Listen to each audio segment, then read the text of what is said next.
आमची विनंती राहील एक ओबीसी नेता म्हणून की तुम्ही अशा प्रकारचं पाऊल न उचलता बिनधास्त पक्षातून बाहेर पडा, ओबीसीचं नेतृत्व करा आणि महाराष्ट्राचे तुम्ही ओबीसीचे पहिले महिला मुख्यमंत्री व्हा, यासाठी आम्ही तुम्हाला साथ देऊ. बाहेर पडा भाजपातून आणि या मैदानात आमची त्यांना विनंती असणार आहे. पंकजा मुंडे जर का भाजपमधून बाहेर पडलं, काँग्रेस त्यांना पक्षात घ्यायला तयार आहे? 100% घेऊ. हायकमांडला विचारून घेऊ. तो अर्थात माझा अधिकार नाही. तुम्ही म्हणाल की वडेट्टीवार सर्वोच्च नाही आहे, छोटा कार्यकर्ता आहे, पण आमची विनंती राहील की हायकमांडला सुद्धा या नेतृत्वाला सोबत घेतलं पाहिजे. राज्यात धर्मस्वातंत्र्य विधेयक लागू झालेलं आहे, कशा प्रकारे बघतो? नाही, आता हे या विधेयकावर येऊच लागू कुठे झालेलं आहे?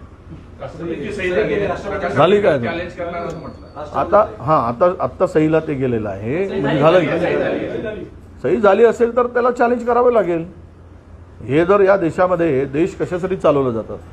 देशाच्या प्रगतीसाठी, देशातील जनतेला न्याय देण्यासाठी, त्यांच्या हक्कासाठी, त्यांच्या शिक्षण व्यवस्थेसाठी, त्यांच्या शेतकऱ्यांच्या हक्कासाठी, बेरोजगारांना नोकरी देण्यासाठी, देश प्रगतीपथावर नेण्यासाठी, देशाची आर्थिक उंची वाढवण्यासाठी, हा देश समृद्ध व्हावा यासाठी सरकारं निवडली जातात.